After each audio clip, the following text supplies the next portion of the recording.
Ushawahi mwaga wakati wa mechi? Ushawahi mwaga wakati uko mechi, wakati uko pale kwa kitanda, mkongono, session imebamba, mnaendelea tususu tumeguzana. Ushawahi mwaga? Oh God, nimesahau kuambia. Vaa earphones. Vaa earphones. Na kama wewe pia upendi mechi, tafadhali scroll, enda to the next video. Hii kama unapenda mechi, sikiza hii. Kama upendi, scroll. Now, kuna hii wakati wa mechi, unapata kuna wale wasichana wenye wanamwaga, kuna wenye washai mwaga, na kuna wenye hawajai mwaga. Sawa, kuna wenye wamemwaga, wanamwaga, na kuna wenye hawajai mwaga. So, pia wanaume, kuna wanaume wenye wanajua msichana inafaa mwage, afike kilele, na kuna wale wenye hawajui. Pia, kuna wanawake wenye wanajua pia inafaa wafike kilele, na kuna wale wenye hawajui inafaa wafike pale. Now this is it. Utapata 90% of men hawajui wanawake pia humwaga ama hukam. Utapata 80% of women hawajui wanawake hufanya nini? Humwaga ama hukam. Alafu sasa kuna 50%, not even 50, karibu 40% wanajua inafaa wamwage. Nasikia? Kuna karibu 40% of women wanajua inafaa wamwage. The rest hawajui anything. Now, kitu yenye inafanyikanga ni hii. Unajua most women wanafikiria wakati yeye anamwaga inafaa ziruke pia venye zile za mwanaume zinaruka. Haikuangi hivyo. Unasikia kama mimi? Hazifai ziruke venye za mwanaume zinaruka. Now this is what normally happens. Mkiwa mechi ama mkiwa mnataka kuanza mechi, ndio wapeleka process hadi pale mwisho. So kama uko na time utasikiza. Kama unaona naenda very slow, tafadhali weka speed ya times 2. Now this is what normally happens. Mwanamke ukienda kutembelea mwanaume wako na mnataka kufanya mechi, mkianza kudarana, romance ikianza, stimulation ikianza, mwili yako huanga ina respond because kuna kuanga na mind and body connection. So once mind yako inatuma the signal to the body, kitu yenye ina respond ni roskoko yako, kipochi manyoya, kasusu. Sasa wakati mnadarana, wakati mnalambana, wakati mnanyonyana, wakati mnakisiana, kinembe yako sasa inaanza kutoa kasupu, inaanza kutoa kayogo, kayogurt. Inatoa ka wetness fulani hivi. Hiyo wetness inasaidianga for friction.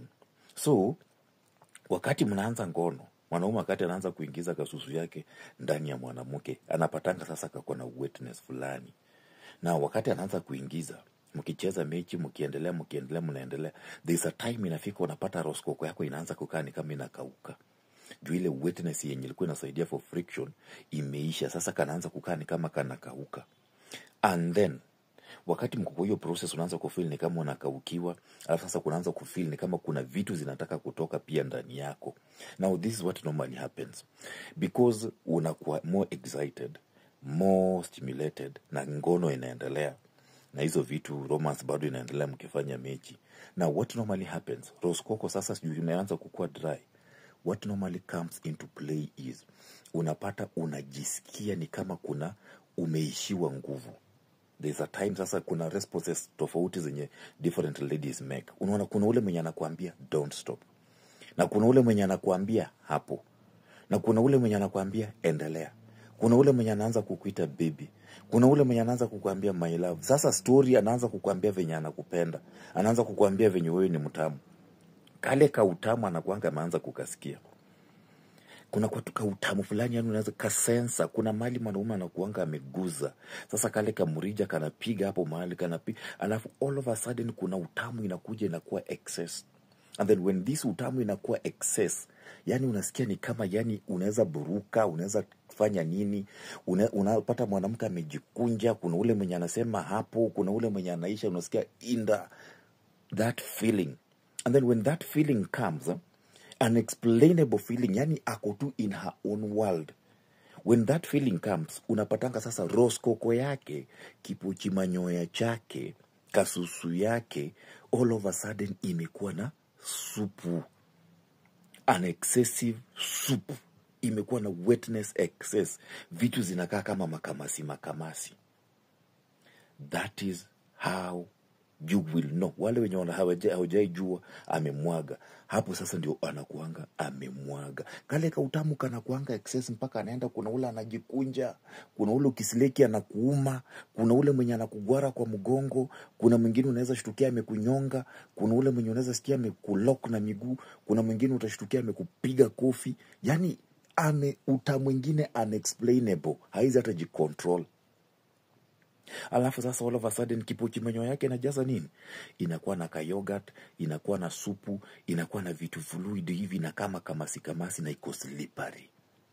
Hapo sasa ndio mwanamke anakuanga amefanya nini? Amemwaga.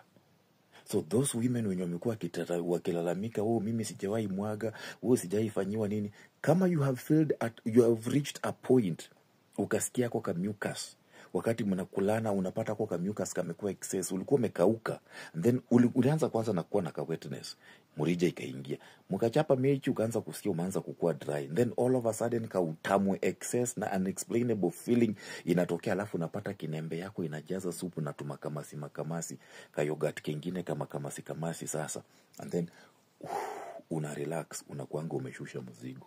So at that moment unakuanga umefanya nini? Umekam. So if you have experienced that, unakuanga umekam. Now, wanaume wenye mnakosa kufikisha ladies to that point, one mistake yenye mnafanyanga, you don't do the romance part, the stimulation part hamukuangi, na kama huko haujui kitu ya kufanya. Number 2, mnakuanga overexcited.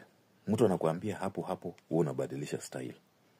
Mtu anakuambia hivyo wewe unabadilisha style, unabadilisha pace, yani unabadilisha tu vitu mingi. But that one will be a topic of another day. Leo ilikuwa tu ni ya kumwaga. So kama hujaifikisha mtu wako hapo, ngangana umfikishe hapo, na kabla umfikishe hapo, make sure mind yake iko relaxed, environment ako comfortable with it, and she's well relaxed na ametulia. Mutafika hiyo point, na akue akona feelings ama akona haja ya kufanya hicho kitendo chenye mnataka kufanya, kuguzanisha tususu. Lakini kama hajisikii, usilazimishe. Kama akona stress, usilazimishe. Kama akona mambo inamsumbua akili, usilazimishe. Sawa. And that is it. See you when you see me in the next class. Na unifollow. Na mkunywe yogurt. Mkunywe nini? Yogurt. Probiotic.